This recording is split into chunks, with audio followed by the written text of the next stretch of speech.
بسم الله الرحمن الرحیم. د ورډ 2000 د نن ورځې درس ښه راغلاست. د نن ورځې په درس کې به زه تاسو ته وښیم چې څنګه موږ کولی شو د خپل فایل ته یا خپل د ورډ ډاکومنټ ته پاسورډ ورکړو. رابسو د ورډ 2000 به خلاص کړي. د خلاصولو څخه وروسته رابسئ آفس بټن ته. په آفس بټن کښې به آفس منیو به تاسو خلاص رابسئ پریپیر ته. په پریپیر کښې به تاسو ولاړ سئ انکریپټ د ډاکومنټ. انکریپټ د ډاکومنټ په واسطه باندې موږ کولی شو چې خپل فایل یا ډاکومنټ ته پاسورډ ورکړو. زه بلته یو څه لږ ټکسټ داخل کړم د خپلو صفحې ته.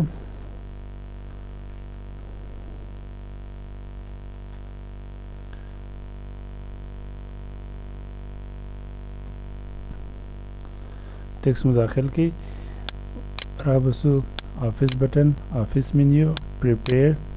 د پریپیر په ټاپ کښې به دلته تاسې ولاړ سئ انکریپټ د ډاکومنټ په کلیک کړئ. د انکریپټ ډاکومنټ په کلیک کولو سره به تاسو ته دغه وینډو خلاص شي. په دې کې به تاسو څه وکړئ؟ خپل پاسورډ به ورکړئ. زه به ورکړم پاسورډ 1 2 3 او بیا هم پاسورډ تکرار کړئ.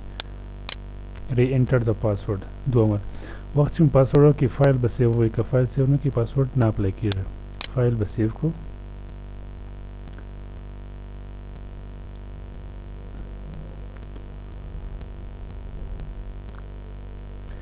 رابسو فایل به سیو کړو پر ډیسکټاپ باندې. نوم به زه ورکړم مثلا ډي. اوکې سیو. فایل سیو شو. د ورډ ډاکومنټ به څه کړو؟ کلوز به کړو، بسته به کړو. د ډاکومنټ د بسته کولو څخه بعد به بل څه وکړو؟ دغه د ډاکومنټ د ډي په نامه مو سیو کړی دا به راسو اوپن به کړو. رایټ کلیک اوپن.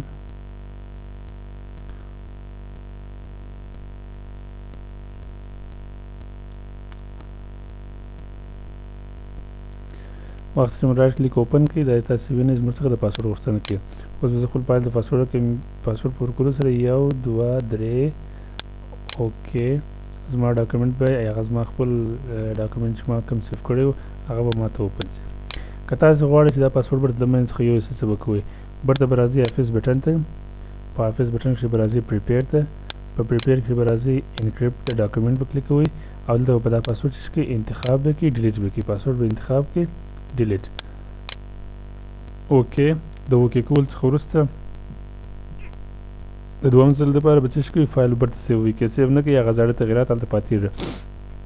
ځکه چې اوس تاسې پاسورډ واخلئ ډیلیټ مو کړئ نو د پاسورډ د ډیلیټولو څخه وروسته دا وینډو به اوکې کړي. دې په اوکې کولو سره به تاسې څه وکړئ؟ فایل برته سیو کړئ. پاسورډ مو ډیلیټ کړئ. د دې څخه بعد برته راسو فایل به سیو کړو. د سیوولو څخه وروسته د ورډ ډاکومنټ څه کړو؟ بسته کړو. اوس به څه وکړو؟ ورډ ډاکومنټ به بسته کړو. د بسته کولو څخه بعد اوس بیا راسو دا فایل به خلاص کړو. رایټ کلیک اوپن. او وګورئ چې زموږ فایل زموږ څخه د پاسورډ غوښتنه کوي که نه.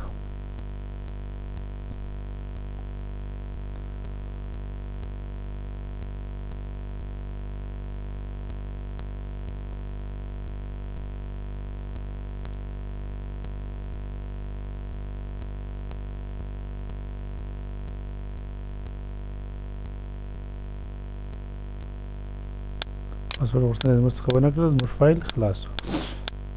نو دا و انکریپټینګ د فایل. دومره طریقه چې دغه په واسطه باندې موږ کولی شو یو فایل ته پاسورډ ورکړو هغه طریقه دا ده چې مطلب دا زما ډاکومنټ دی.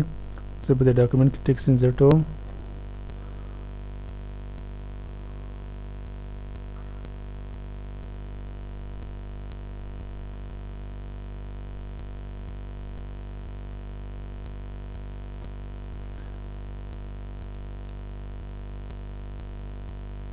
دا د په دې ډاکومنټ کې مو څه ټکسټ انسرټ کړي. اوس به څه وکړو؟ رابسو سیو ته. د سیو کولو په وخت کښې چې مو کله د سیو پر هغه باندې کلیک کړئ په ټاب باندې.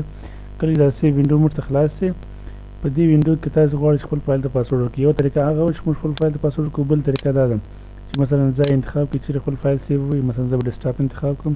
د ډیسکټاپ د انتخابولو څخه وروسته رابسو نوم به ورکړم. مثلا دا ور به زه نوم ورکړم HH. اوس مخکې د چې څه واخلئ خپل فایل سیو کړئ راسئ د ټولز ته. ټولز کلیک کړئ. په ټولز کې راسئ جنرال آپشنز ته.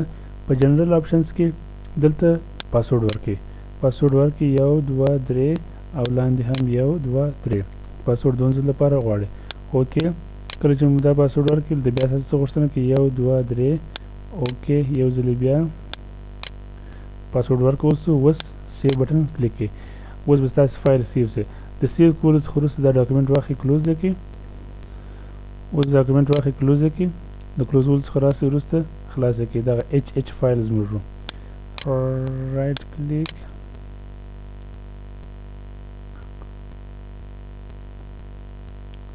اوپن زموږ څخه د پاسورډ غوښتنه کوي اوس نو موږ څه کو هغه پاسورډ چې موږ کوم ورکړو هغه به انټر کو پاسورډ په ورکول سره یو ځل بیا اوکې موږ فایل خلاص که چیرې تاسو غواړئ چې دا پاسورډ د منځ څخه یوسئ بیا به څه کوئ بیا به راځئ افس بټن ته په افس بټن کښې به راځئ سیو اس ته سیو اس به کلیک کوئ کله چې سیو اس وینډو کلیک کړم سیو اس ټاب مو کلیک کړئ سیو اس وینډو به تاسو ته خلاص شي د سیو اس د وینډو د خلاصېدو څخه وروسته د دې څخه مخکې چې په فایل برته واخلئ سیو کړئ دلته راسئ ټولز ته جنرال آپشنز ته دا پاسورډ فقط واخلئ ډیلیټ یې کړئ سلیکټ ډیلیټ اوکې سیو اوس به څه کوو فایل کلوز کړو د فایل کلوزولو څخه وروسته اوس به بیا ځل راسو خپل فایل خلاص کړو